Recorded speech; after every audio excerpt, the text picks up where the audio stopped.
Okay, first time I filmed this, iMovie just let it disappear. I don't know where it went to. Anyway, this is YouTube's only OQO 1, OQO 2 comparison video.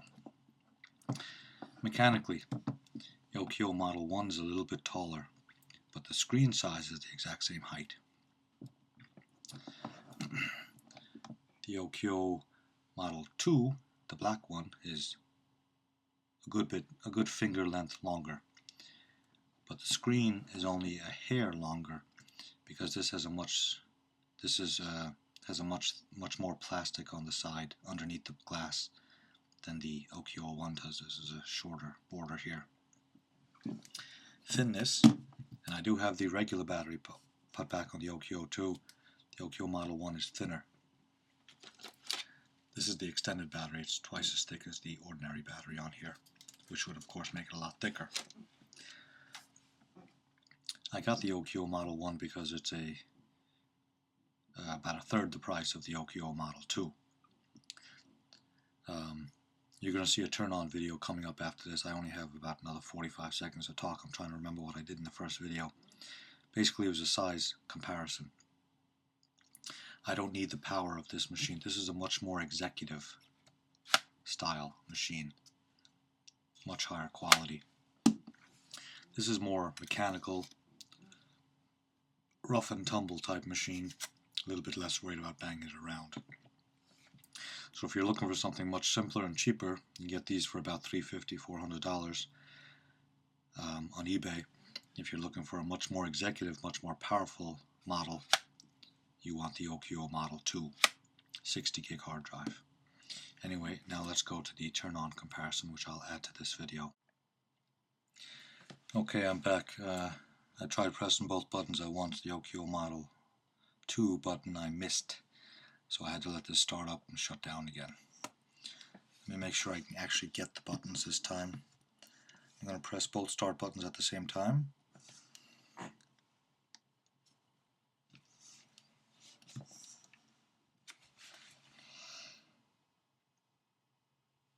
The OQO symbol came here a little faster. This button might have been pressed half a second faster, in all fairness. The OQO is off here, split second faster. This has Windows Vista, this has Windows XP. This is a faster processor, slower processor. Windows XP is starting up already. So with Vista taking on more recesses, I imagine these two notebooks might be somewhat comparable. OQO is asking for my password.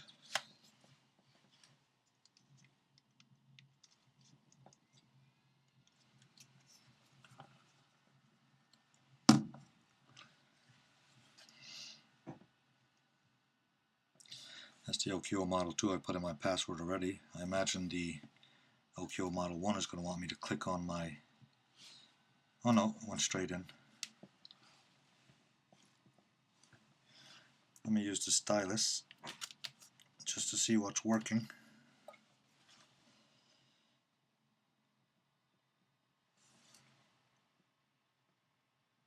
I don't think the stylus is set up to work on the OQO Model 2. Display settings, no, I don't want Windows to change them. The computer might be at risk because there's no antivirus.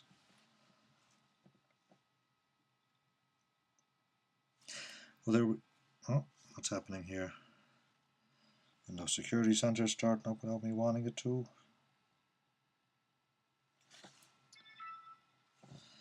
Well, Windows XP seems ready to go, and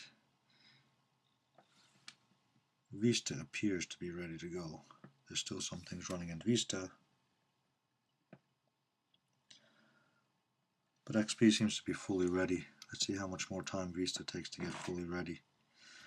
This the little ball is circling around. Oh, look at that! I can control the mouse with this pen.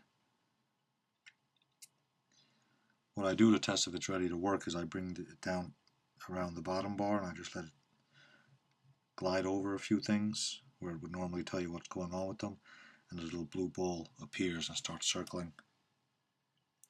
When I do that on this, nothing is working. So the XP computer is up and running. Here we go, the little blue ball appeared again. Visa really was, they tried to do too much. I imagine Windows 7 would make the OQO a much better machine. Anyway, that's our startup video. Pretty even. Vista's a little bit slower being fully ready to go. It's still kind of running here. But it's a much bigger program. But then again, this is 1.5, this is only a 1 gigahertz, so the 1 gigahertz wins the race, being a much slower processor. 256 megabytes RAM, 1 gigabyte of RAM, and still this wins. So I'm very happy with that. Yeah, so as far as how thick the machines are, the OQO Model 1 is a little bit thinner. I do have the regular battery put back on the OQO. The extended battery, of course, would make it quite a bit thicker.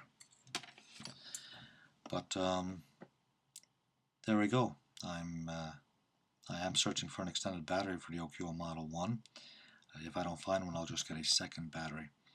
But yeah, I don't know how I can describe it. The OQO 1 by being a little flatter this way, a little taller this way, and the glass does not run from corner to corner as it does on the OQO, so if you bang something on the side of this, it's probably going to be a lot safer. This would, kind of like Macintosh with the glass running edge to edge, I'm worried about something banging the edge of that.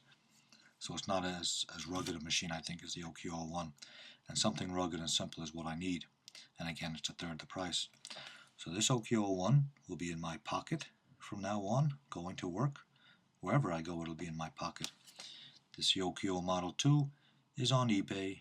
It's a great machine. I didn't downgrade because the OQO Model 1 was a better machine, but all I want is basic web surfing and some web process or word processing. I doubt very much I'll be able to watch Netflix movies on here because 256 megabytes RAM is not nearly enough for Netflix. I did, however, watch Netflix on the OQO, and it worked out very well, the streaming movies. Also 60 gigabyte hard drive compared to a 20 gigabyte hard drive. So if you're looking for a very nice machine and you're not